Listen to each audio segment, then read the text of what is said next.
Bore Pawb, good morning everybody. Welcome to the 2021 annual meeting of the North Wales Fire and Rescue Authority. It's good to see everybody safe and well. Could we take any apologies from Alwyn first, please? Owen Thomas and Peter Evans. Owen Thomas and Peter Evans. Any other apologies from any of the members to report, please?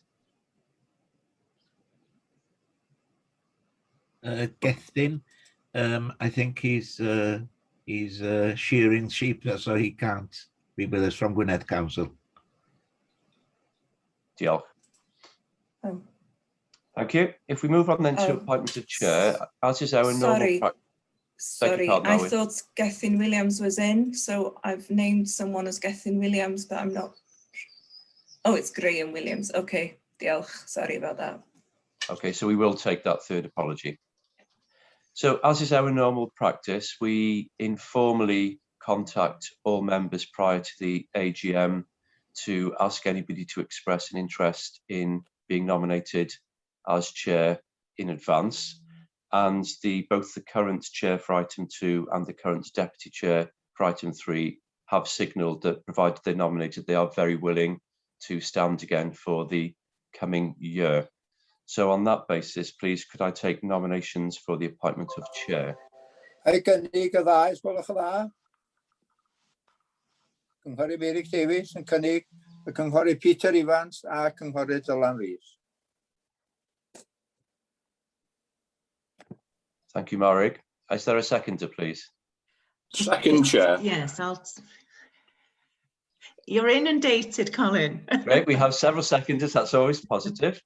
So we have a nomination for the current chair and vice chair to be reappointed. Could I just check that there are no other nominations? If there are, could you please speak? So thank you, there are no other nominations. So in that case, could we ask members to vote in favour of the proposal, please, if you could just indicate.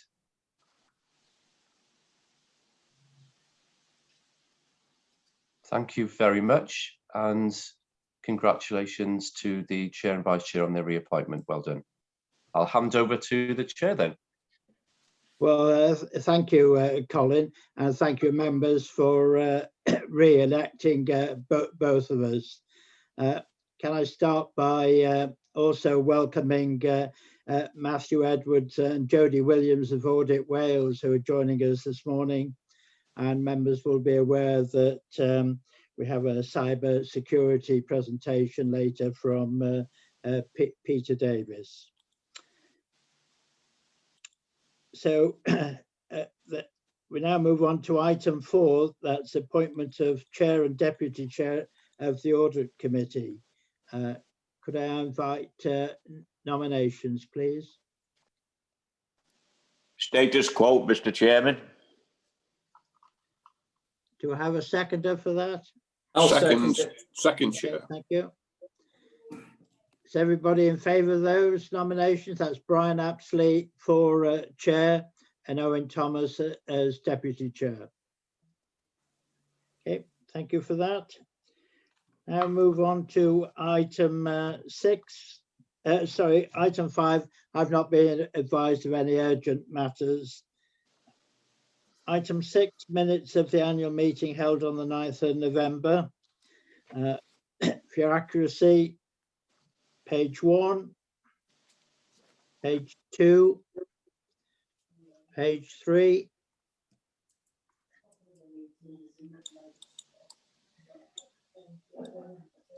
Would somebody like to propose those as a true Move record, the minutes, please? Chair. Thank you. Second.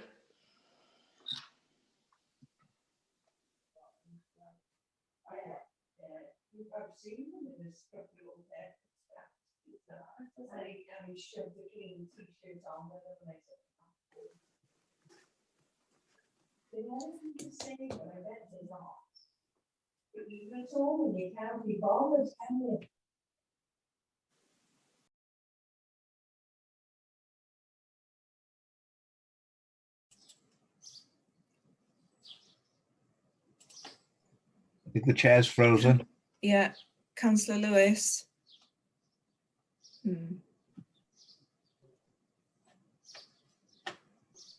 Has the chair dropped out temporarily, Owen? Yeah, it looks like it.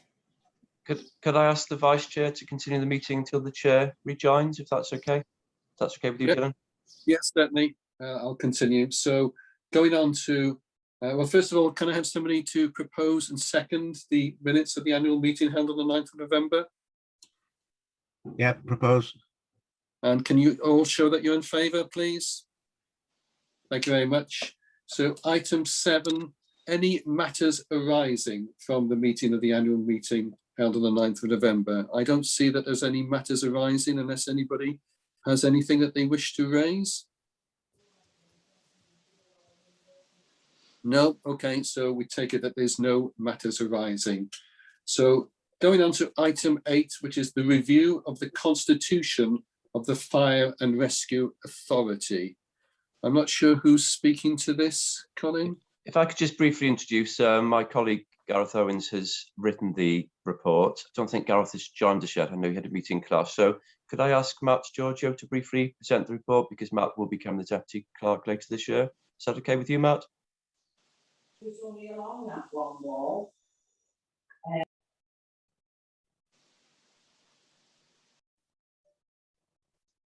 you still with us, Matt? We seem to be having some. I'm struggling to access that report, I'm afraid. Don't worry. If I introduce it briefly, and if you want to comment, Matt. So, what we're suggesting is that the Constitution should be reviewed periodically, and it is overdue a review. So we're proposing that we set up a small working group of senior members to undertake that review over a period of time, 2 to 3 meetings, and then we would report back in full with recommended updates and amendments. And we're suggesting the working group is the chair and deputy chair of the authority, the chair of the audit committee, and the chair of the standards committee, so we get a full range of opinions. Not a huge piece of work, but it is overdue and would be timely. And that's the recommendation, Vice Chair, if you could approve that, please. Move the recommendations, Chair. Helio. Okay, my only question would be, Colin, is it says that 1 additional authority member. Do we want to decide upon that now, or can we leave that till a later stage? Yes, beg your pardon, Chair, I should have pointed that out. It would be helpful if there was a nominee now, if anybody's particularly keen to take part. If not, we can resolve it later. But if anybody's very willing to put themselves forward. I commit. I vote. Cynghorydd Davies. I'm sure that with Mehef's Mehefin. experience, that would be an excellent addition to the working group. So is everybody in favour? Can you show, please? Yeah. Diolch yn fawr, Mehef. Yes, thank you, Mayor Rig, for volunteering. Appreciate that. Okay, moving on to the next item on the agenda is number 9, membership of the Fire and Rescue Authority. Thank you, Vice Chair. So the membership, of course, is appointed for the whole period between elections. We have had several changes to memberships as appointed by the constituent authorities in the interim, but the membership is substantively the same. And the membership there is for noting it will continue through to the May all council elections in 2022, when we would, of course, then be seeking new nominations from the 6 constituent authorities. So that is there for information. Thank you very much. Can I just see a show of hands to show that everybody accepts that? Thank you very much. That is noted. And then moving on to item 10, which is the appointments to committees and external bodies. Thank you again. So the report sets out the status quo, which is what we're encouraging you to reapprove today, so that we do not apply political balance, as is our very much strong internal house working style. It then, of course, apportions members to the executive and to the audit committee. And at item 11, we have the external appointments, where the chair or other representatives take roles outside of the authority. And again, that's the standard practice that we've adopted each year. It served us well. So therefore, we are recommending the status quo to be readopted. As you say, Cynnig, Colin. Mr Cadeirydd. Sorry, Cynnig yr argymhellion. and can we have a seconder, please? Yeah. Can we, everybody show that they have an agreement? Diolch yn fawr pawb. Thank you, everybody. And then moving on to item 11, which is just for information, which is the meeting dates for 2021 and 22. I take it everybody's happy to note and accept those. Diolch yn fawr. And then item 12 is the members' remuneration scheme. Colin, I don't know if you have any comments in relation to that report. Hopefully, Chair, it's self-explanatory that you're being recommended to adopt the Independent Remuneration Panel's recommendations. It's quite straightforward and nothing contentious in there. Okay, I take it everybody's prepared to accept the notary report. Diolch yn fawr, thank you. And finally, item 13 is urgent matters. I think that the chair had intended to bring something up under this section. Alwyn? Councillor Lewis is back with us now. So. Excellent timing, Peter. We're on item 13, urgent matters. I shall pass the baton back to you, Peter. No, there's nothing in that. It's the business meeting, Deputy Chair, for that. Apologies, members. I've got one device that just doesn't want to react today, so apologies again. So that concludes the annual general meeting. I now invite Peter Davis, who's going to give us a cyber security presentation, which might be more apt given my experience this morning. Right, members, we'll now go on to our business meeting. And can I remind members if they will use the raised hand function? As chair, I can only see less than half of you that are participating this morning. So it would be helpful if you use that function, then at least I'll know you have a question to raise. So item 1, I take it the apologies will be as they were for the AGM. Any members got any declarations of interest? No, don't see any raised hands. No urgent matters under item 3. Let's take you to the minutes of last meeting, which was on the 15th of March of this year. I'll go through page for accuracy, page 1, 2, 3, 4, 5, 6, 7, 8. So would somebody propose them if they're a true record, please? Thank you, Michael. Seconded. All in favour? Thank you. Any matters arising? No, don't see any raised hands. So we'll go on to item 6. That's the chair's report. Well, it'll be no surprise to you that all meetings have been held virtually. And I've met with the Chief Fire Officer and the Deputy Chair on a number of occasions. We've also met with representatives of the Fire Brigades Union prior to the last executive meeting. And I've also attended with the Chief Fire Officer, the National Joint Council on paid briefings on a couple of occasions.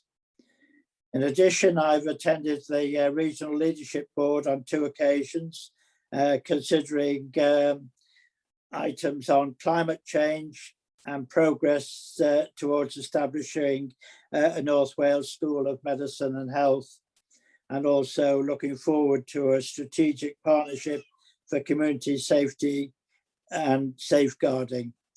And I think one thing that I'm conscious of during the pandemic is that organisations across North Wales have worked exceptionally well in the partnership, and I think that augurs well for the future. So that concludes my report. I don't see any questions, so can I move on to item 7, COVID-19 update? Chief Fire Officer making this report. Diolch yn fawr, Mr Cadeirydd. Thank you, Chair, and good morning, members. The update on COVID, I think, is going to be a fairly short one, if truth be told. I think it's fair to describe the effects of the virus itself on the organisation as being very low, but of course we're still feeling the effects of the measures that were introduced to control the virus. We are in a continued process of both recovery and, perhaps more importantly, preparation for what would be the new normal ways of working in the post-COVID era.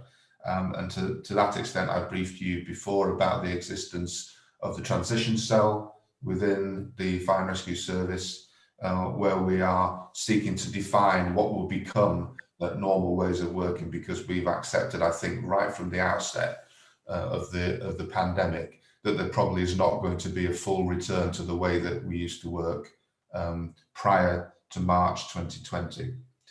I think, Chair, in addition to that, I think in common with everyone, we fervently hope that we've seen the worst of the pandemic now. But if there is another surge to come or another wave to come, I want to reassure members that both with the systems that we have in place, and indeed the lessons that we've learned over the last 12 to 15 months about how the pandemic can affect us, the service could not be in a better place to respond should there be another deterioration in the picture. To say, we all fervently hope that that won't be the case and that we can continue progress. But whichever way this progresses, I think the service is well positioned. So that's the update, Chair, but I'm happy to take any questions from members if they have any. Thank you, Chief. Well, I don't see any raised hands. Oh, Councillor Ian Dunbar, got a question for the Chief? You're on mute, Ian. Sorry. Thanks for that update, Officer, Chief Officer. It was good to hear that you're quite prevalent of what could come in the future over the variant that you've got going.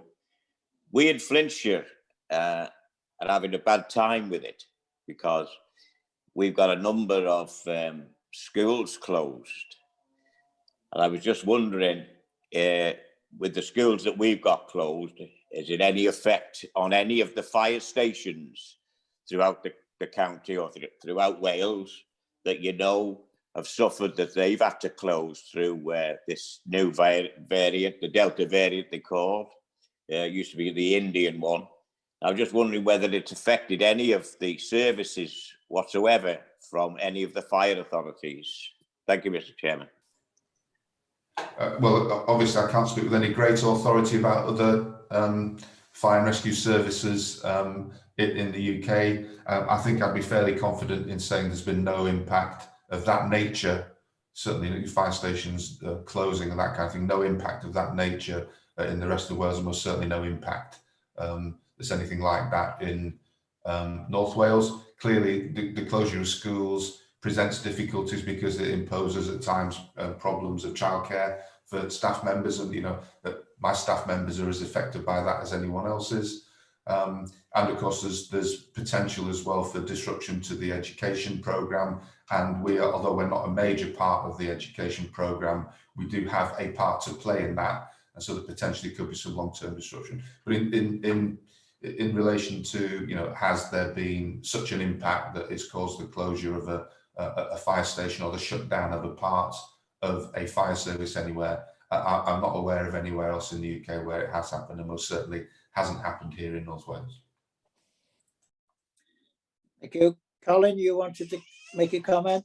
Yeah, thanks, Chair, if I may. I'm sure everybody's tracking the case figures in the media and through the official outlets of Public Health Wales and their website.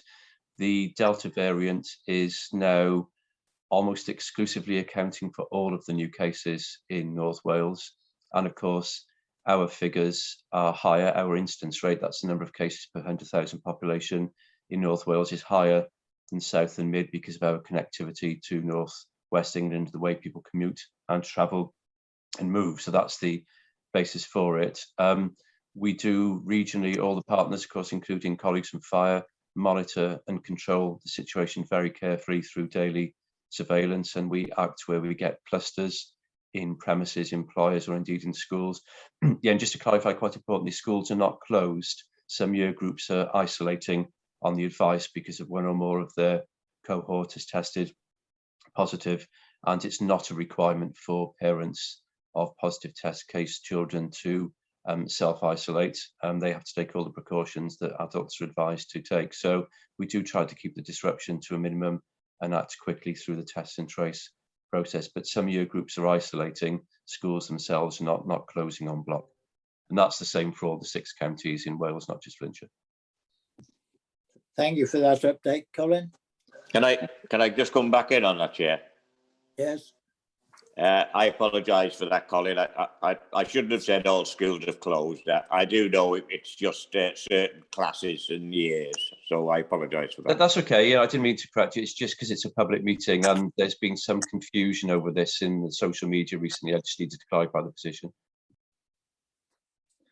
Okay, thank you. Move on to item 8, performance monitoring, April 2020 to March 2021. Go to ask Sian if you'll take this item, please. Thank you, Chair. Bore da gyfeillion. Dyma gyflwyno'r adroddiad arferol ar weithgareddau yr gwasanaeth a pherfformiad yn erbyn amcan tymor hir yr awdurdod. Fel y gwelwch chi, mae'r adroddiad yn trafod y flwyddyn lawn hyd at ddiwedd mis Mawrth eleni. Ac wrth gwrs, fel y gwyddo'n ni, roedd y flwyddyn honno i gyd o dan amodau Covid-19 a'r holl gyfyngiadau a newidiadau ddaeth yn sgil o pandemig. Felly mae'r prif bwyntiau'n cael ei nodi yn y crynodeb. Felly os gael eich cyfeirio chi at yr adroddiad monitro atodedig a'r graff ym mharagraff 1.1. Dyma'r trosolwg. Welwch chi fod galwadau diangen y llynedd wedi cynyddu rhywfaint, ond bod tannau wedi gostwng ac argyfyngau lle nad oedd tân, gwasanaethau arbennig felly, hefyd wedi gostwng. Felly ar y cyfan, mynychodd y gwasanaeth ychydig llai o ddigwyddiadau brys nag yn y flwyddyn blaenorol. Ac mae'r duedd yn parhau i fod ar ei lawr. Gan droi at y graff ym mharagraff 2.2, wedyn, mae hwn yn dangos prif tannau eilaidd a thannau simnau. A sawl un gychwynodd yn ddamweiniol neu gafodd ei gychwyn yn fwriadol. Ac os edrychwch chi ar prif tannau y llynedd, sylwch fod yna ostyngiad wedi bod yn y rhai bwriadol ac yn y rhai damweiniol. Ond o ran y tannau eilaidd, fod y rhai bwriadol wedi gostwng, roedd yna 100 yn fwy o rai damweiniol, fyny at 533. Ac wrth gwrs, fel y gwyddoch chi, mae tannau eilaidd, gan ei bod nhw yn bennaf yn dannau allan yn yr awyr agored, yn tueddu i amrywio o flwyddyn i flwyddyn yn dibynnu ar y tywydd. A dyn ni yn gweld bod yna fwy ohonyn nhw pan mae'r tywydd wedi bod yn sych a phoeth.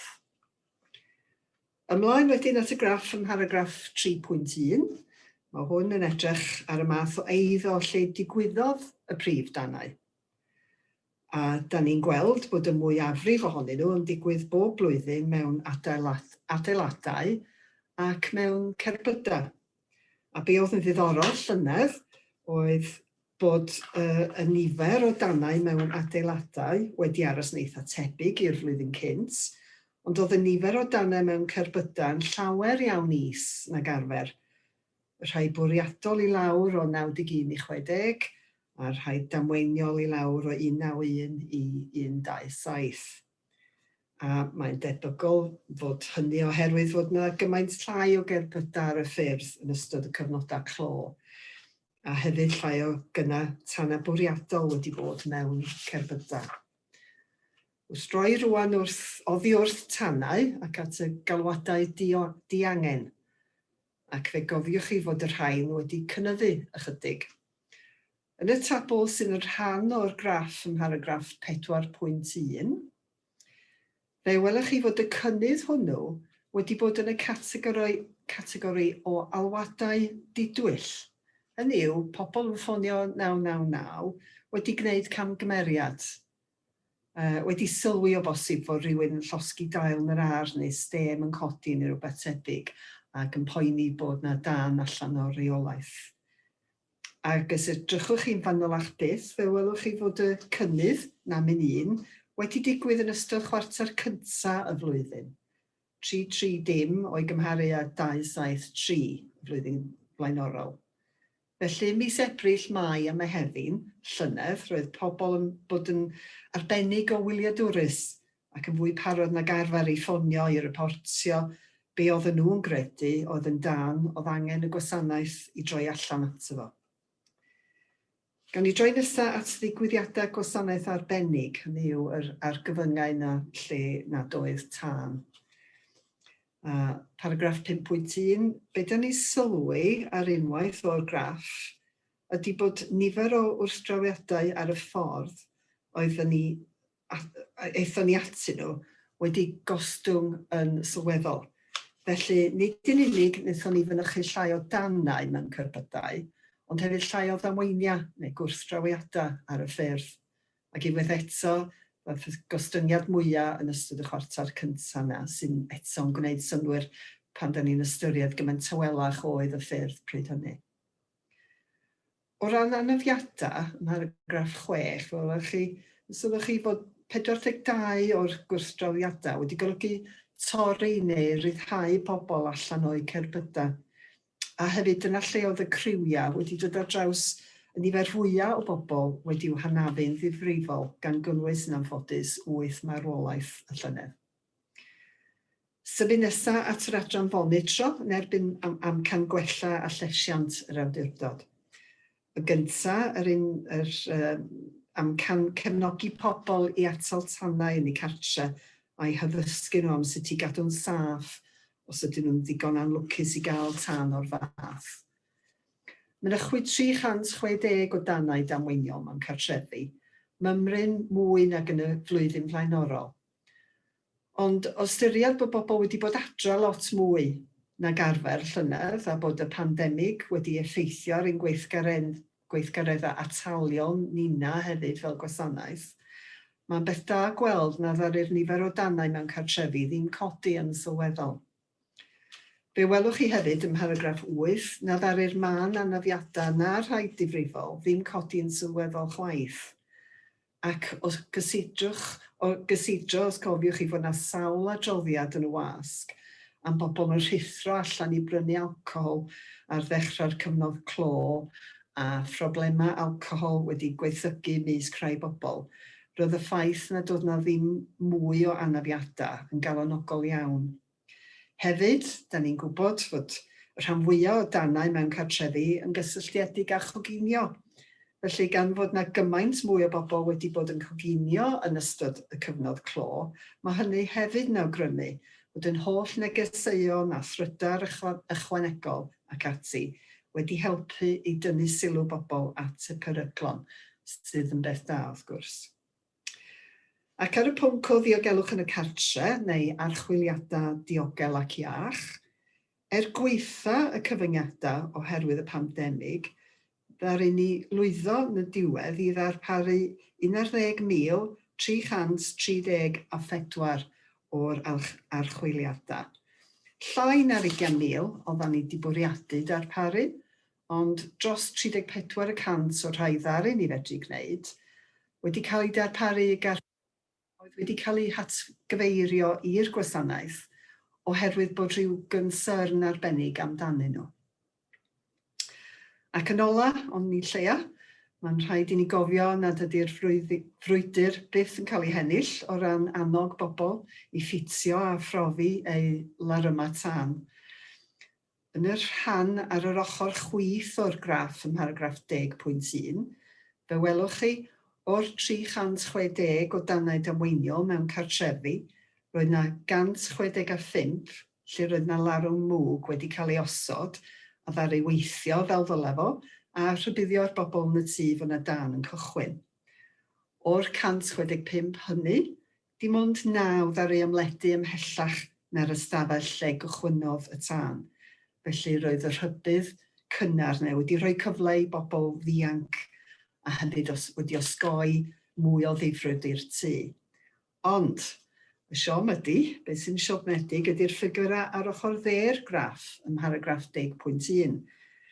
Gweitha blynyddoedd o gynghori ac atgoffa, cymell, perswadio, helpu, pledio bobl i osod a testio larymau mwg yn eu cartrefi, ym 51 o'r 360 o dannau y llynedd, dyna'r un larwm mwg yn bresennol yn y tŷ. Felly, dyfal donc, a mae'n dangos bod y gwaith yn parhau a bod y gwaith yn dal i fod yn bwysig, gwaith ataliol felly. A dyna'r adroddiad monitro cadeirydd. Blwyddyn anghyffredin iawn, ond gweitha bob peth, nifer y tannau lawr, nifer y gwasanaethau arbennig i lawr, a nifer galwadau diangen wedi codi, ond hynny oherwydd galwadau hollol dditwyll. Diolch yn fawr. Thank you, Sean. As ever, a most detailed report. I think for me, the highlights were that the number of incidents continue to decrease. I think it's a credit to the service that they've been able to carry out the number of safe and well checks. And as you've just highlighted, it just shows that we do need to continue to provide this service, given the slight increase in fires involving properties without a fire alarm. So, as you quite rightly said, our job isn't done. I've got a question for you from Jeff Lowe. Thank you, Chairman.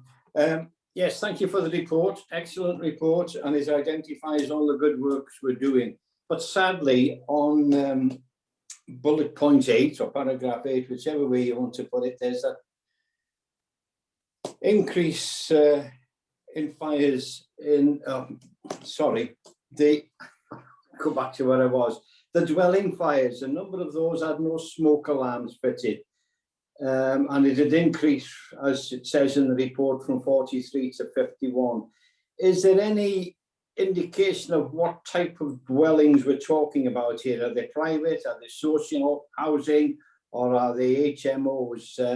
Is there any detail like that available?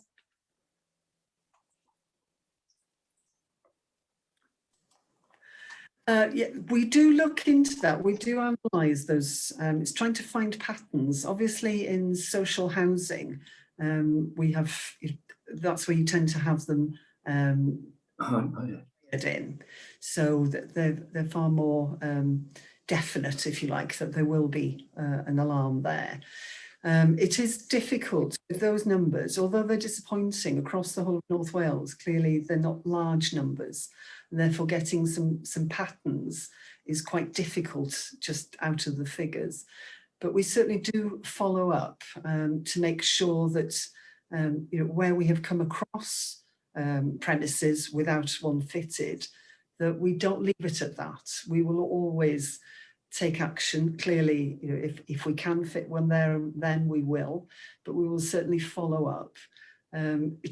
I can't say that there's a simple answer to that, because it's a constant round of identifying, of finding them, discovering them, and then reacting accordingly. But I'm not sure that we can do a sort of blanket approach, assuming that there's a certain type These are behaviours that we see across all socio-demographics, all age groups, all areas, and it is just literally that constant, keep working at it, and constant messaging out to people. So I'm sorry, I'm not sure that's a simple answer that you might have hoped for, but I think it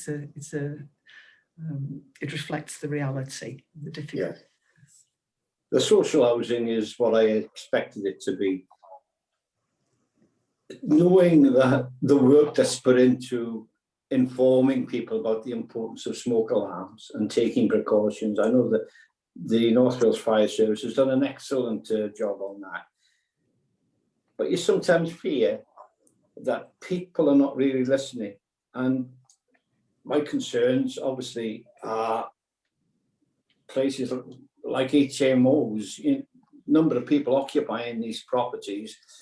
And if there's no smoke alarm in there, the consequences could be devastating, wouldn't it? So I hope they're listening, but I'm not quite sure about that. We're not having the detail available. But thank you for the reports and for the good work that we're doing on that. Thank you. Thank you. Mary Lloyd Davis, you've got a question for Sean? Ie, diolch yn fawr a bore da, Sian. Diolch i chi am yr adroddiad ac yn eilio'r diolch wrth reswm. Ond rhaid ni gofio fel aelodau o'r awdurdod hefyd bod ofynnu ni hefyd roi'r neges allan i bawb da ni'n gwrdd, os oes yna gyfle mewn pwyllgor neu wrth gwrdd bobl ar y stryd neu unrhyw ffordd, bod ni hefyd yn atgoffa nhw mor bwysig ydy y larwm tân mewn cartrefi anedd. Diolch yn fawr.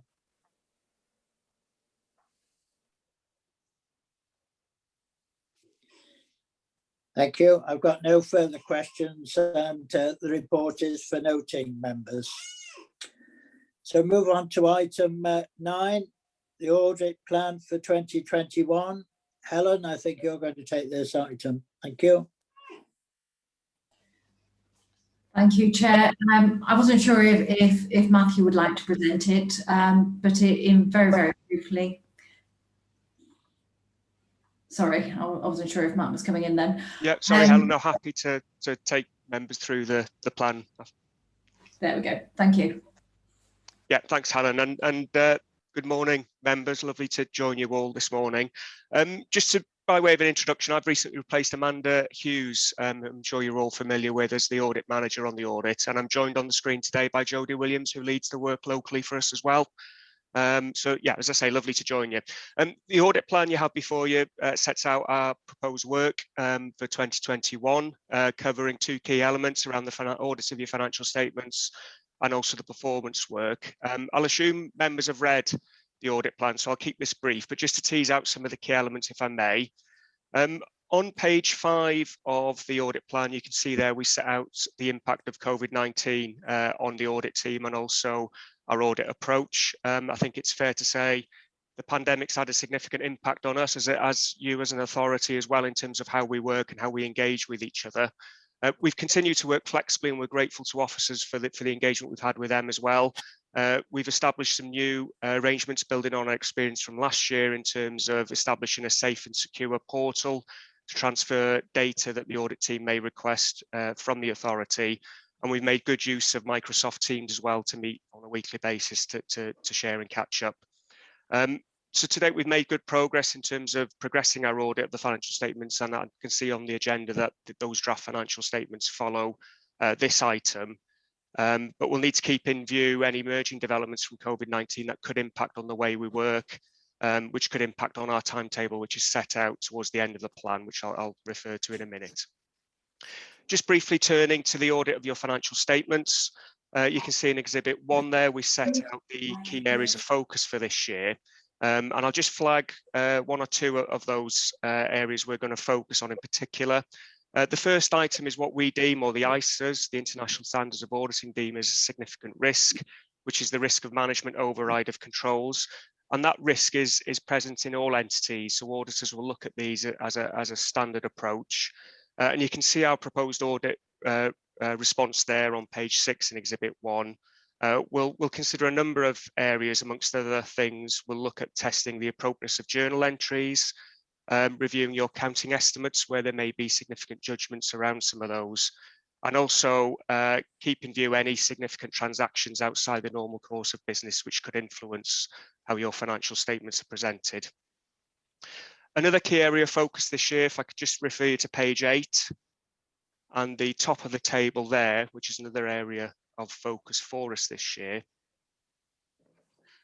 And you can see there's a quinquennial revaluation. You'll see that in the draft accounts this year of your property estate.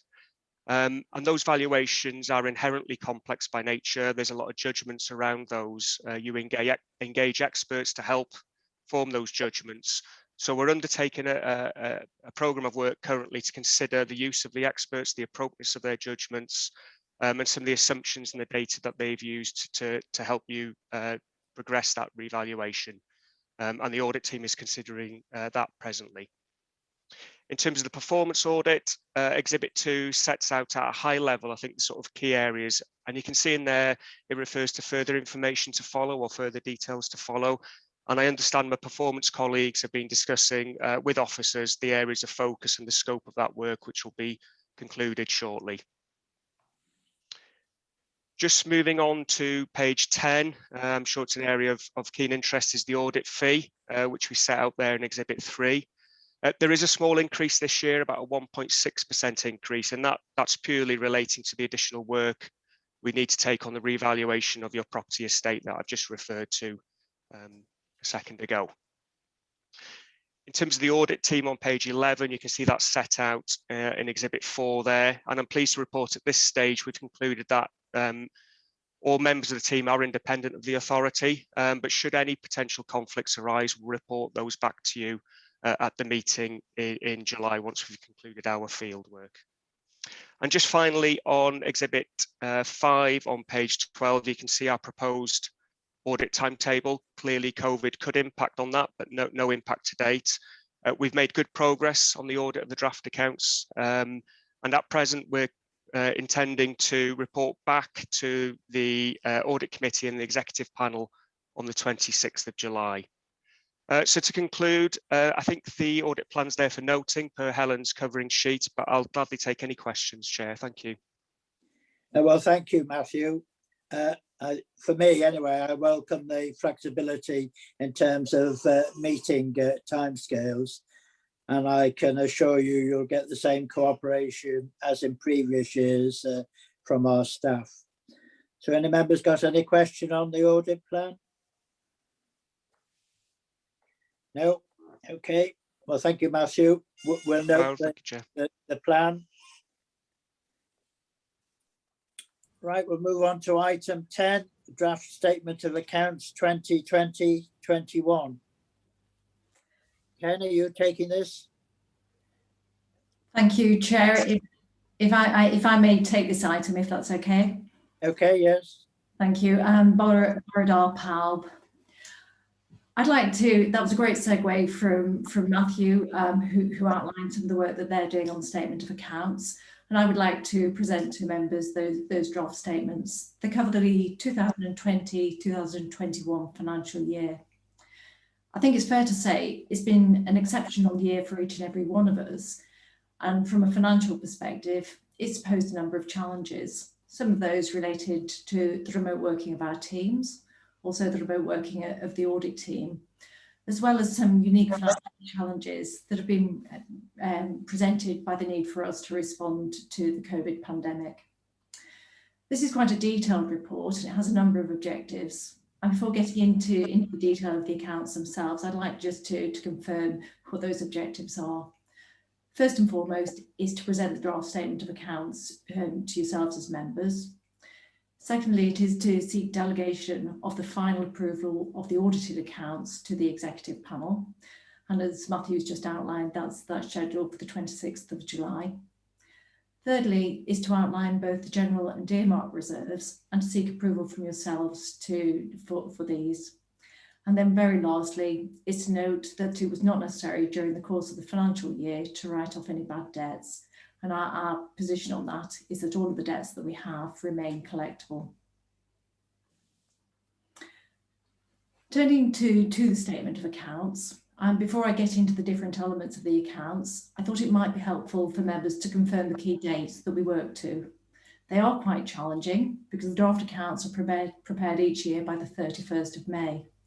They're then signed by the Treasurer and they're submitted to the external audit. So that external audit is currently ongoing, and we have regular meetings with the auditors, and that's so that they can raise with us in a timely manner any issues of note, and we can respond accordingly. Formal approval by the authority is undertaken following that audit, and that is scheduled for the 26th of July. These are really quite challenging deadlines in normal circumstances, but certainly they're doubly challenging for us at the moment. So as you'll appreciate, whilst there is some flexibility in the accounts and audit regulations, we took the decision as a finance team that it was actually better to work to those normal timescales, because that then leaves time for the team to focus on the things that they need to be doing. And that very much is focusing on managing this year's budget and then looking in terms of setting next year's budget as well. I think it would be remiss of me not to acknowledge the hard work of both the services finance team. Helen Howard and her team have worked really, really hard, and also that of Conway County Borough Council and their financial services team. Graham's on the call today, and they've worked collectively to ensure that we've achieved the deadlines that we set. Turning to the accounts themselves, the form and the content are largely prescribed by accounting manuals, which set out the recommended practice both for the reporting of revenue and capital items. Consequently, the document in your pack today runs to over 71 pages, which includes a range of tables and notes containing quite technical disclosures, including the adjustments between the management accounts that you'll be very familiar with and the financial statements. I have to say it's important for me as an accountant that the accounts maintain their relevance to all of the users, all of the stakeholders who may not actually be into the detail of the technical aspects of it. Therefore, on pages 8 to 15 of the accounts in your pack, there's a narrative report. And the purpose of that narrative report is to give a reader an overview of the financial position and performance of the authority. Turning to the key messages, our total income for the year was 38.6 million, of which 35.9 was received from constituent local authorities, and that's in line with the budget that was set. We received £2.2 million from grants from the Welsh Government, and then we received £500,000 of other income. Gross expenditure was 38.6 million, which also includes £1.6 million that we propose to move to earmarked reserves. What I'd like to do is just look at some of the key expenditure headings. Staff costs account for 71% of our net expenditure, and that is absolutely common with most public sector bodies. Within that, there's some relatively stable costs, which account for staff on standard contracts, such as myself, where you can reasonably predict the monthly cost and project that over the course of the year. In addition to that, we have what we know as variable pay costs, which relate to activity, and this can fluctuate quite significantly year on year. Part of that is the demand, but also it depends on the complexity of the underlying incidents as well. However, for 2021, we faced a further challenge, and it was necessary to respond and adapt to the government measures to address the pandemic. Accordingly, it was necessary for us to pause our normal recruitment activity. And this impacted on a range of posts, from professional functions such as HR, corporate planning and finance, through to fire safety protection posts, prevention posts, and also apprentice firefighters. The limiting factors not only related to how we recruited those individuals, but it included a range of measures, including our ability to undertake the corporate induction, face-to-face medicals, fitness tests, and training. So bringing somebody into the workplace, you want to ensure that they're trained as well as they can be, and it was just necessary for us to pause those activities.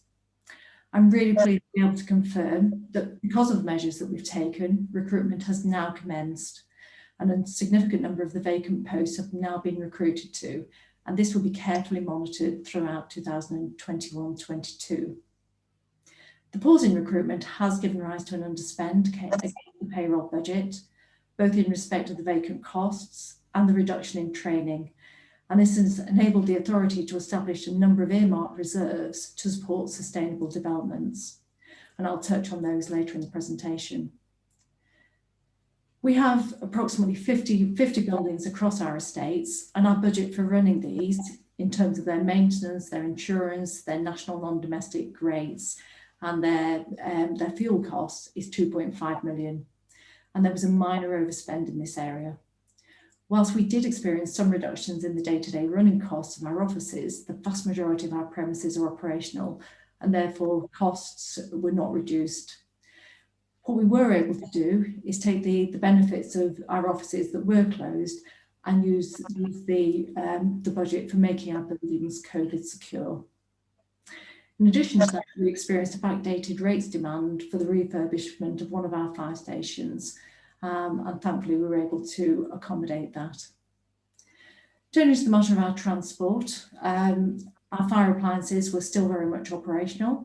So whilst we did experience a reduced fuel cost in respect to our non-emergency vehicles, that was used to meet the cost of general increase in the cost of repairs, and also changing the working practices of our mechanics. So one of the actions we took very early on was to actually ensure that the business continuity of our fleet department was maintained. Within supplies and services and third-party payments, there's a range of costs. We've heard this morning about the fact that we were able to revert to agile working from home. We've also heard about the impact of the measures that we've taken in respect of cybersecurity. So within supplies and third-party payments, ICT is a key area of expenditure, as too are the cost of our stores department. So in line with every public sector body, we had to, during the course of the year, look at additional PPE. What have we got that keeps our workforce safe and also keep the community safe where we engage with them? I think it's fair to say that the impact of COVID has reinforced the need to invest and maintain our ICT infrastructure. And as part of our sustainable response to COVID, we've allocated £500,000 into an earmarked reserve to continue this work and to ensure that our systems remain safe. We've also spoken about capital financing. So you will receive today a detailed report on treasury management and prudential indicators. But as a consequence of COVID, we benefited from reduced interest rates. The vast majority of our borrowing is short term, and therefore when it came up for renewal, we were able to actually benefit from those across the board interest rate reductions. In addition to that, we actually paused the capital programme. So what members will note in future years is that there will be a 1 year benefit. Those capital projects are going to be picked up. It was just necessary to pause them because what we couldn't afford is the risk that we brought contractors into our buildings to carry out major capital works whilst we were taking significant measures to protect our staff. Unlike your own councils, the income to the Fire Authority was largely unaffected by COVID, and that's largely because we don't have a charging mechanism. So therefore, we were particularly lucky to continue to receive our grant support from the Welsh Government. Those key grants included £1.1 million for pensions, £400,000 for the Emergency Services Network, and also support towards arson reduction and safe and well checks. This work absolutely remains vital, and we've spoken about that in the performance monitoring report, and I'm pleased that this income stream has been protected. These areas of expenditure will all be familiar to members, and they do provide a really good overview of the financial year. However, the balance sheet also provides more information on that longer term position of the authority and our ability to sustain our position in the future. In overall terms, we have a range of assets which are valued at £40.6 million. They cover everything from our land, our buildings, our equipment, our vehicles, our ICT infrastructure. But by far and away, the buildings account for the largest element of that at 78%, and they have a year-end valuation of £31.6 million. There has been a 5-yearly valuation, and that reduced them down slightly. Bearing in mind, though, that it is really difficult. The valuation of a public sector building isn't the same as valuing a house. There isn't a ready market for it, and actually it's got a unique valuation of value in use. So that is something that we're acutely mindful of as to are all the efforts to maintain the integrity of our building and maintain their standards. You'll be aware that our financing of capital is through borrowing, and against these assets with borrowings at the year of £26.2 million. That's down from £30.9 million last year, and that's in line with expectations as we did pause our capital programme. Importantly, we through Conway County Borough Council, we manage our working capital really carefully. And what that means is we ensure that we've got sufficient cash to meet our needs. And that includes putting surplus cash onto deposit with the money markets, but also ensuring that monies due to us are collected in a timely manner, and also paying our suppliers in a timely manner. So I'm pleased to report that at the end of the financial year, we were liquid and we had adequate working capital. Finally, in respect of the balance sheet, I have to draw your attention to the pension liabilities. The Cyfarfod pension scheme is what's known as an unfunded scheme, which means that we pay the liabilities due this year from the contributions collected from current members. We have a evaluation by the actuary who effectively looks at all of the liabilities at each balance sheet date, and the estimate as at 31st of March this year is an outstanding liability in the order of 337 million. That is a very significant amount, but actually what it reflects is the liability over the lifetime of the existing members who are paying into the scheme, and also the retired members. I'd like to finish really with a review of the reserves. Members will recall that the reserves policy was approved by the Fire and Rescue Authority in March this year, and as at the end of the financial year, the following reserves are proposed. We're proposing a general reserve of 1.45 million, which equates to approximately 3% of our expenditure. In addition to that, we're proposing earmarked reserves in the order of 3.5 million.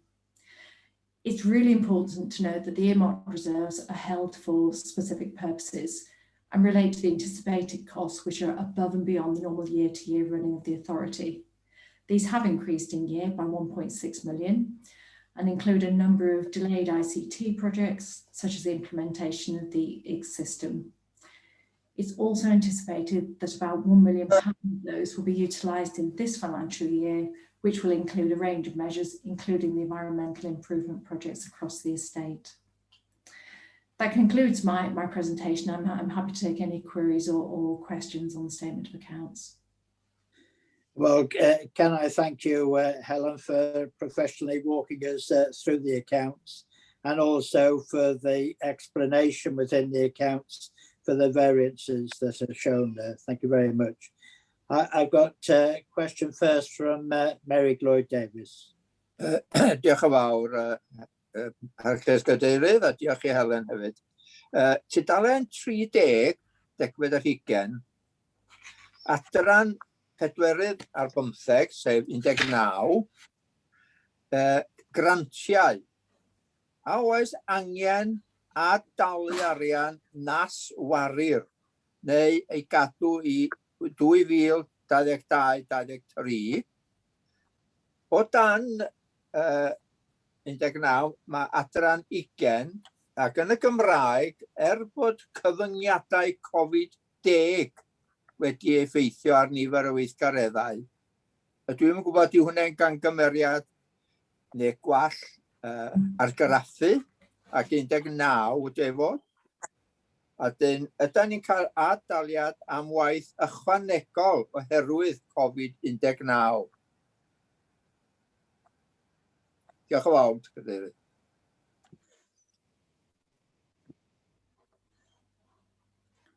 Thank you, Councillor. I think there's a number of sub-questions there. Turning first to the matter of the grants are 1 year specific, and on this occasion we had a very, very minor underspend, but we are working with the Welsh Government to protect that position for future years. So I think it's fair to say in respect about grants, because a number of activities were paused, especially around things like our Phoenix project, we worked with them to really look at the way that we could adapt and respond. So to give you an example, the Phoenix team actually reverted to online learning, which was something that we haven't experienced before. So to give the assurance that we actively receive those grants and put measures in place to spend them where appropriate to do so. But more importantly, we work with the Welsh Government to make sure that they were aware of our activity. I think turning to the easy one to answer, yes, COVID-10 is definitely COVID-19, and apologies for that typo. And then I think the third aspect of the question was really about financial support. Financial support was made available across the public sector, both to local authorities, fire and rescue services, and also other bodies such as the NHS. The important thing was that actually it was about looking at the totality of costs, and the working expectation was that these would be additional costs, but actually all of the bodies concerned would look at their costs as a totality. So we definitely received interim support in the early stages of the pandemic, and that was really around that need to ensure that we got adequate PPE for our staff.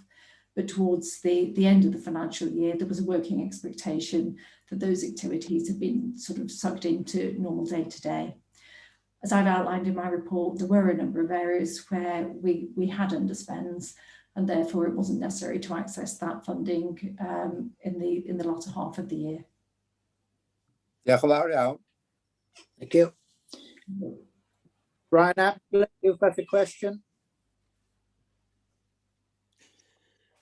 Thank you, Chair. I'd just like to thank Helen and their team for the efficient way that they've run audit committee throughout the financial year, obviously in very difficult circumstances. But I have a question, and it was in really reference to the previous item and the 1.6% increase in audit costs, which were described as small. I'm aware that inflation for the last financial year was well below 1% on average. And recently in May, it moved 0.7% to a figure of 2%, but surely we were paying for services for 2020 and 21. Have you got the right to challenge that figure, or is it take it or leave it? Thank you. Ellen, do you want me to respond to that question? I guess it's directed at me. And I can pick up any residual queries in that respect. Yeah, thank you, Councillor. Thank you for the question. Yeah, just a couple of things to note, really. As a flag, there is a 1.6% increase. The actual fee rate we applies, so the comparable fee year on year hasn't increased at all. The reason for that increase, which works out around £900, is due to the additional work we're undertaking this year on the revaluation of your property estate, which I referred to earlier. So it is actually reflecting the additional time we're putting into the audit to consider that revaluation exercise and the accounting treatment that's applied in the accounts. So the comparable fee will remain the same, but that increase reflects additional work we're taking specifically for this year to address that risk. Hope that answers your question, Councillor. Thank you for that explanation, but I don't think 1.6% is small compared to other things going on in the world. And as I said, inflation was less than 1%. So thank you very much for the explanation. I think in fairness, Brian, it is for additional work. Can I take members to the recommendations then? I've got no further members' questions. They're on page 27, and Helen did previously highlight them, but for information, there are 4 parts to the recommendation. Note the draft revenue and capital outturn positions as detailed within the 2020-21 statement of accounts. Delegate approval of the final audited 2020-21 statement of accounts to the executive panel at its meeting on the 26th of July. Approve the earmarked reserves, and finally note that no bad debts have been written off in 2021. So could I have a proposer, please? Thank you. Paul, Jeff, and seconded Ian, I think. Okay, all in favour? Thank you. Well, I'm conscious that we've nearly run for 2 hours. Would members like to take a 10-minute break now, or do they wish to continue? We've got 6 items of the agenda still to deal with, and some of them are a bit meaty. Carry on, Mr. Chairman. Okay, members wish to carry on. Okay, thank you. We'll now move on to item 11, which is the annual governance statement 2020-21. Helen, I think you're taking this item too, please. I am indeed, Chair. I think by the end of the meeting, you'll probably be fed up with my voice. Members will be familiar with the annual governance statement, and it's normally appended to the statement of accounts.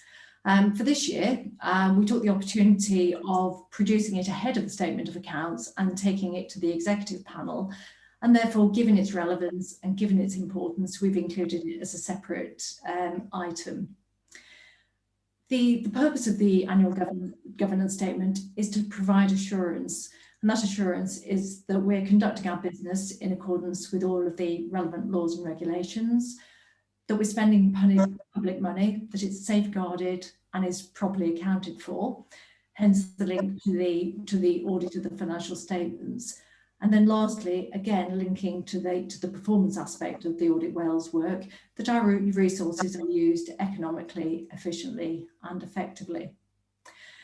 I think it's fair to say that the term governance is a really, really wide term, and therefore to support all of the organisations that are required to produce an annual governance statement, the Cyfarfod have come together and produced a framework. And what that does is effectively breaks down governance into 7 key areas. We follow that. We follow the Cyfarfod framework. And actually the report in your pack is effectively structured around those 7 areas. The annual governance statement was presented to the executive panel in detail at its meeting in May. What it does is it provides that comprehensive and coherent overview of the arrangements that we have in place for the authority. Key to that and core to that is the constitution, and we've spoken about that in the annual meeting. And there are a number of really key documents within that. We have the financial regulations, we have the contract procedure rules, and we have the scheme of delegation to the Chief Fire Officer, which really directs the work that we do on a day-to-day basis. The document itself does 2 things. It looks back over the financial year, and that's to say, were the governance arrangements in place? Were they operating, and did we report on them?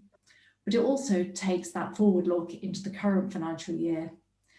When we receive the audit plan, there is within that an expectation of continuous improvement. And I would like to draw members' attention to the improvement action plan that's contained within pages 52 and 53 of your pack of papers.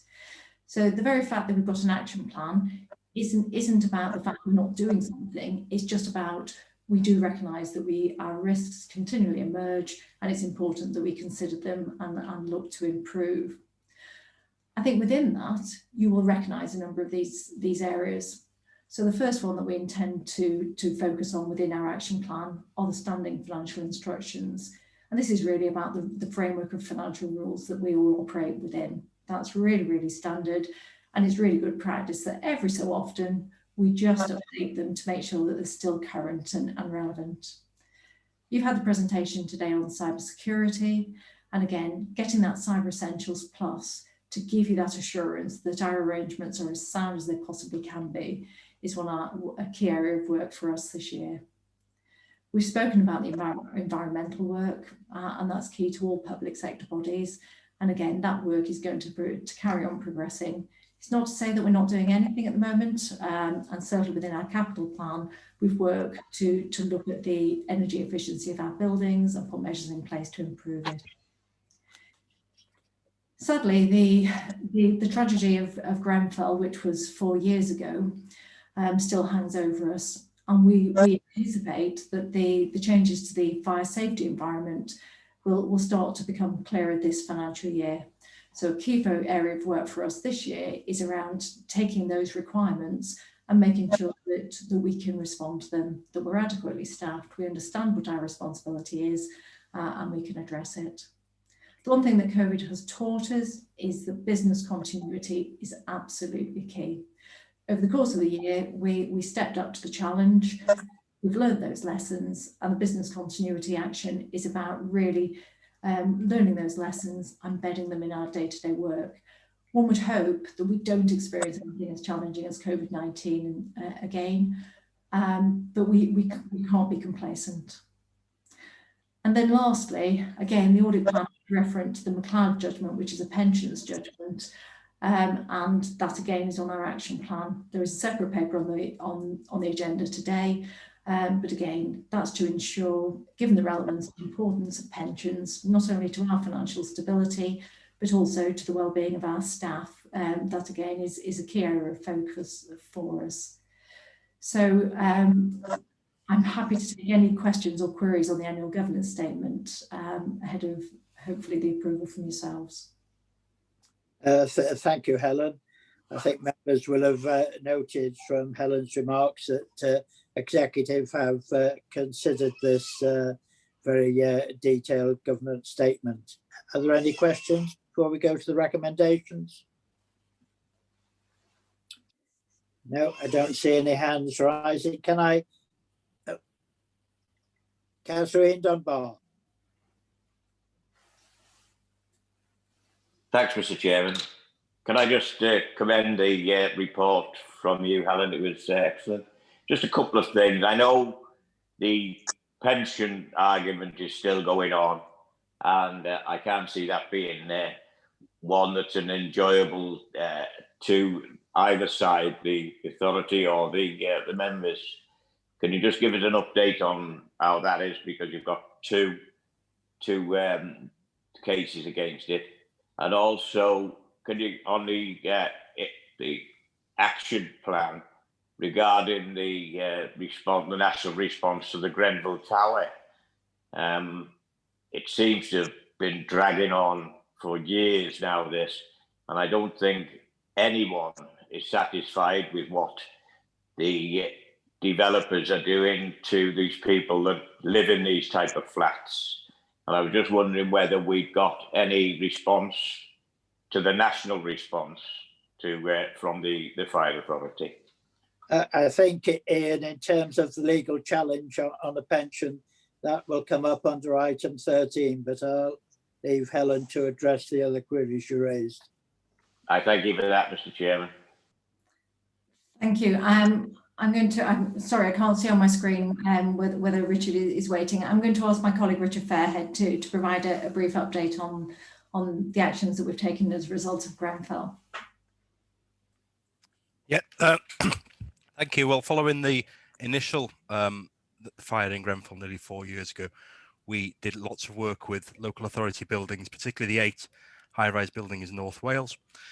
Following on from the reviews that have been carried out in the inquiry, we've now continued to work alongside Welsh Government colleagues and local authority colleagues in ensuring that we have systems in place to maintain the inspection programme that we're currently doing.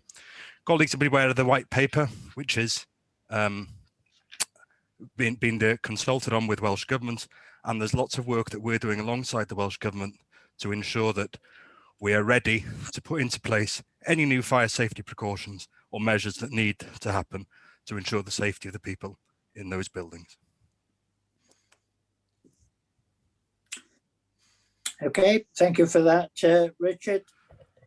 I've got no further hands raised to questions. Can I take you then to the recommendations, which are on page 34, under 5.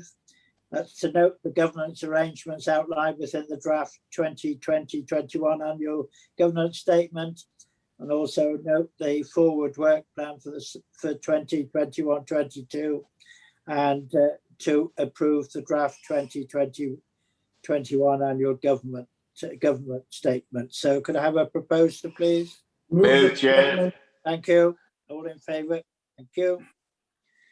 We'll now move on to item 12, Treasury management activity and actual prudential indicators for 2020-21. Helen? I'm going to defer to Graham Williams on this occasion, Chair. Okay, take a break. Thank you. Okay, thank you. I'm just going to present the Treasury management activity and the actual potential indicators for 2021. I know many members will be familiar with the capital and Treasury management reports. There are usually 3 reports that are presented. The first one was in March 2020, whereby we set out the estimates of what the potential indicators will be, along with our estimated spend. Then there was an update, a mid-year report that was presented in November, taking into account what we believe the year-end situation will be. And this is the final report, which looks at the actual position for the year. So I'll run through this report and it'll tell you what the actual position for the year was, whereby the recommendations will be that members note the outstanding borrowing for the year as at 31st of March and approve the final potential indicators for 2021. Just an executive summary will be that our borrowing at the year end was 26.1 million, 14 million related to market loans, which are deemed short term, and 12.1 million would be PWLB loans, long-term loans. So I've just touched on the background there and the potential indicators. So summary would be for the Treasury management activity. The day-to-day decisions are delegated to the Treasury Authority. Conwy County Borough Council undertakes the Treasury management on behalf of the fire service, and we rely on information from our consultants who give us up-to-date information and provide us with the best options available. Surplus funds, they're held for working capital purposes, so we don't hold much in the way of investments. We mainly hold it for cash flow purposes. So it makes sure that the authority makes best use of the resources that they hold. The borrowing activity for the year, as I just touched on, was 26.1 million. The tables within point 8 breaks this down into the various categories of borrowing. So you got the market loans for 2021, the rates were between 0.05% and 0.1%, and that was 14 million. The PWLB, Public Works Loan Board, was between 1.45 and 4.9, and that was 12.1 million. So overall 26 million. That's reduced from the previous year, where it was nearly 31 million. The next table breaks it down into the short-term and long-term investments. So as you can see, the short-term there was 16.6 and the long-term 9.4. It has to be said, as the rates show in the top there, the short-term market loans provide the best rates available. And it also provides flexibility as well, because we hold them for 3, 6 months and so forth. So it provides the authority the flexibility to draw down funds if required and pay them back. So what it does do, it provides the authority the means of working on their cash flow and making sure that the authority makes best use of the resources. The table 9, that provides a breakdown of the PWLB loans as to when they mature. There were no new PWLB loans taken out during the year. 2.7 million was the comparison on the previous year. So we do pay those loans back as to when they come available, and if required, we will refinance those loans going forward. It all depends on the financial position at the time. Table 11, that takes into account the market loans. When I say the market loans, it's the short-term loans that we usually borrow from other authorities. So there's 3 authorities that we borrowed from: East Riding of Yorkshire, Warwickshire and Conwy Council. And they came up to the 40 million that we talked about earlier on. Point 12, as I was saying, the rates are favourable for the short term. So the average interest rate was 0.085% for the short term, and the PWLB for 1 year is currently 0.99%, so nearly 1%. So it's basically nearly 1% difference between those borrowing. So we try and make use of the short term because it's financially beneficial for the authority. Authority approved limit of 55% on short-term loans within the March 20 report, and that was 5.36% of the market loans at the year end. Let's see, the Treasury Management confirms that the borrowing portfolio maximum 35% variable loans with up to 100% fixed term loans. All our loans for last year were fixed rate terms. As I touched on, the market loans, they are short term, they are fixed loans because they're with other authorities, they're secure loans as well. So again, it's about making sure that the risks associated with borrowing are minimized and the authorities may be able to use best use of the resources. So all the loans were fixed loans, but with the flexibility of being 3 to 6 months in duration.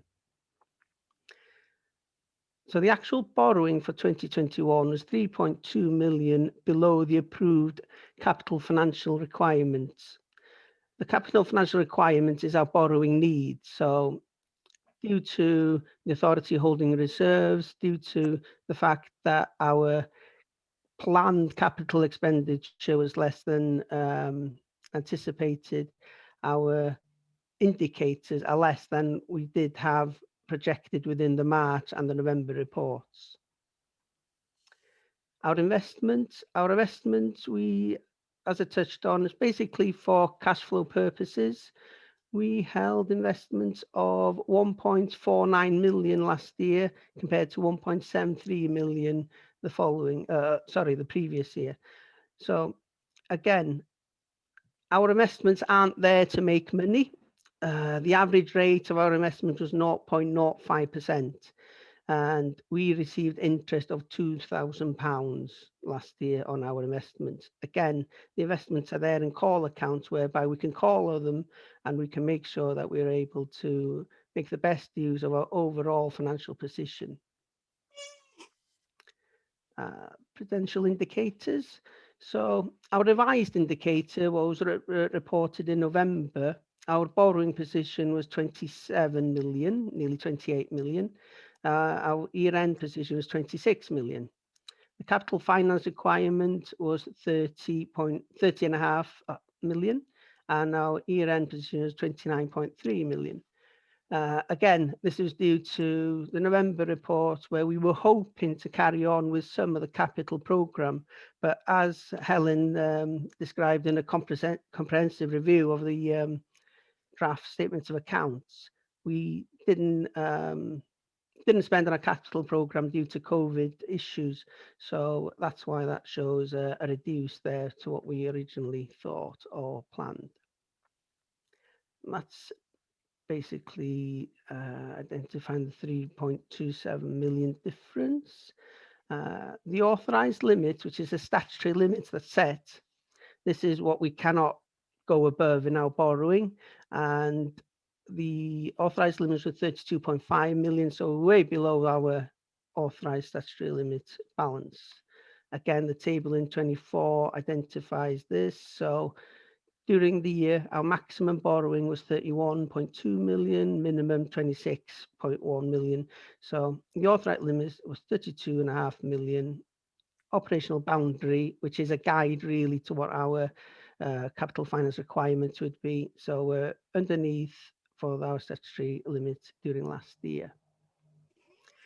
There's the regulatory framework, which shows that we're conducting our treasury management business in line with the frameworks.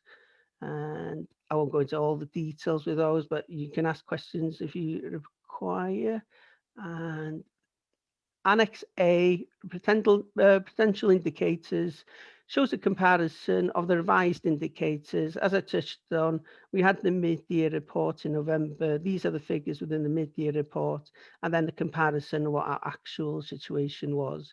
So again, I won't go and repeat all the figures that are in the main text of the report. But as you can see, the capital expenditure 0, capital finance requirements 29, borrow 26, and so forth. And these are the potential indicators at the year end. So that's the report basically. So I don't know if anybody has any questions. Well, thank you very much, Helen, for walking us through that. I'm sure it won't have escaped members notice the favourable rates for short-term loans. Any questions, members? I think you've obviously blinded them with science, Helen. So shall we go to the recommendations, which are on page 55. Under 3, that's to note the outstanding borrowing and the potential indicators for 2020-21. Do I have a proposer, please? Moved, Chair. Michael, and seconded. All in favour? Thank you. Thank you. Right, we'll now move on to item 13, which is the legal challenge to the 2015 pension reforms. Helen, are you taking this one? I am indeed, Chair, and thank you. We've entitled this the legal challenge to the pension reforms. It's also known as the McLeod judgment. It's also known as the Sargent. It's also known as the transitional legal challenge. So you may hear it referred to in a number of guises, but it's been widely reported both over recent months and also years, and in particular it relates to the discrimination contained within the move to a career average scheme away from the final salary. I'm not going to revisit it in detail because it's been going on for a number of years, but a very brief summary. The UK government implemented protection for those who are closest to retirement with the absolute best of intentions that basically said if you're close to retirement, you haven't got much time to make alternative provision. That was subsequently proven to be discriminatory. UK government appealed it but lost. And important to note, it is a national issue. It's not unique to the fire and rescue sector. It's not unique to us. And then across the public sector pensions, the government is now actually trying to unpick the detailed remedy proposals. What we do know is that it will affect staff who were employed as at the 1st of April 2012, and also those who remain in employment during that remedy period. So the remedy period is April 2015 through to March 2022. And the broad detail of it is that those who are within scope will be moved back into the legacy scheme. So if you moved into the career average, you'll be put back for the period of remedy only into that final salary scheme. 1st of April 2022, all staff will move into the new career average scheme. I have to say the principles appear really, really straightforward, but the detail hasn't yet been developed to enable both the primary legislation to be changed and also the secondary legislation, which contains all of the detailed regulations. And the current date for this work to be completed is about October 2023. And what that does is it places not only the members of pension schemes in a difficult position, but also public sector bodies. So if I'm a member of a scheme and I'm looking to retire before October 2023, I am quite legitimately going to be saying, what about me? And what those cases are known as is immediate detriment cases. In an ideal world, we'd have the detail and we'd be able to process them, but sadly we don't exist in that ideal world. what the paper does is it sets out some of those challenges that we're facing. You know, the key one being that the details aren't known, the software hasn't been updated, which means that even if we took a decision to process them, we would be doing it manually. That is with pen, paper, calculator and a spreadsheet. And what that means is a high degree of uncertainty, risk of error, and quite frankly, it's a very difficult position to be in. Although the detailed proposals are known in terms of moving everybody back, what isn't known are things like how do we treat those cases where there's a transfer of pension benefits, such as divorce? How do we treat cases where staff transferred in from other public sector bodies? And then also how do we deal with any rising taxation issues?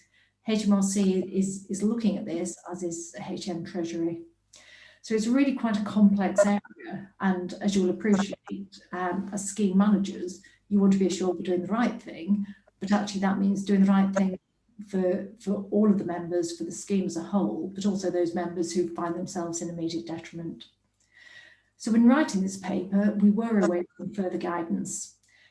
There is a piece of work that's been ongoing between the FPU and lawyers, because the FPU has clearly quite simply said this doesn't feel fair, so they're bringing another legal challenge to force organisations to start processing. The working intention is that we will have an agreed framework which will unpick some of those more contentious issues. In the interim, HM Treasury, which is applicable in England, they've issued some further guidance. We haven't had the opportunity of working through that guidance and understanding how it's applicable in Wales. And what I'm proposing is that we will progress this matter via the Welsh Scheme Advisory Board, which is actually due to meet this week, to ensure that consistent approach. So what I'm seeking from members is that they note the report, the complexity and some of the uncertainties, and approve that the processing of those members who find themselves in immediate detriment can only commence once the guidance has been assessed and can therefore be safely implemented. Thank you. Thank you, Helen. I'm aware, Ian, that you had a question earlier. Do you still wish to raise that now with Helen? No, Chair. I've been reading it again. I can see that everything is under review for the next few years. To both cases, the McLeod and the Sergeant one, and it's just going to be one of those, Mr. Chairman, where I think it's going to be argued for a long time, because there's so many people involved in it, not just the ones that have actually retired, the ones that are coming near to it, and the ones that are about to join the different scheme. But no, thank you, Helen, for that. That was fine. Okay, thank you. I have no other members with a question for you, so can I take you to the recommendations, which are on page 63 under 10. We note the background to the McLeod Sergeant judgment, and also note the current position with regards to remedy, and approve the recommendation for immediate deferment of cases are not progressed pending further guidance from legal advisors or the receipt of national guidance. So could I have somebody propose it, please? I'll move that, Chairman. Thank you. All in favour? Thank you. We'll now move on to item 14, Modern Slavery Statement 2020-21. Helen, is this your brief too? It is, thank you, Chair. It's actually a new agenda item that the members won't have seen before and may not be familiar with. The Modern Slavery Act came into force in 2015 and covers a range of issues, includes slavery, servitude, compulsory labour, and also human trafficking. It's clearly a really far-reaching issue, and as part of the Modern Slavery Act, commercial organisations with a turnover in excess of 36 million are required to produce a modern slavery statement. And that statement is, in broad terms, an overview of what they're doing, the recognition of modern slavery and a framework of controls that they put in place to identify it and address it, prevent it where possible. There is no statutory requirement for public bodies to replicate this, but it is actually a matter of good practice. It actually affects us in a range of ways, different ways. Firstly, through our interactions with our communities, including the work that we do in fire prevention, protection and response work. So where we engage with those communities and we come across situations that just don't feel right, it's about empowering our staff to understand their responsibility and feel comfortable about raising issues. It's through our own employment practices and also through our procurement. As you will appreciate, we do have quite complex supply chains, and it's in making sure wherever possible that we're able to put responsible procurement arrangements in place. So within the report, we outline some of the actions that we have already taken. So across the organisation, we have a safeguarding policy, and within that, there is training on key elements to all employees. And what that ensures, is that our staff, when they go out into the communities, they're mindful of the potential for modern slavery. Procurement for us is largely through recognised frameworks. So we don't tend to do individual tenders. And the benefits for us of using those frameworks is that there is already a requirement for suppliers to support the fair and safe working conditions across their supply chains. It can never be absolute assurance, but it just means that, notwithstanding the complex area, is that the processes that those organisations have gone through is to ensure that the due diligence is there, whether that relates to the hourly rate that they pay their own contractors, or indeed making sure that the working conditions outside of the UK are considered.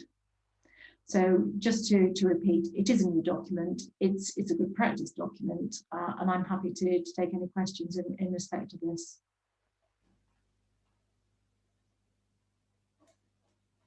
Sorry, Councillor Lewis, you're on mute, sorry. Thank you, Helen.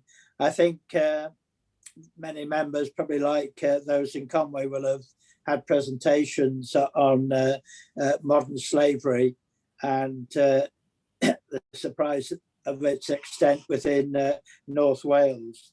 And I think it sort of highlighted to us the importance of training to be able to identify it. So any questions, members? I don't see any hands up. So this is our first statement on the subject, members. Can I have somebody propose we approve it? Thank you. Brian, thank you.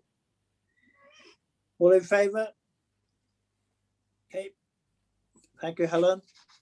I suspect you're on for item 15.2, Firefighters Pension Scheme, Local Pension Board Annual Report 2020-21.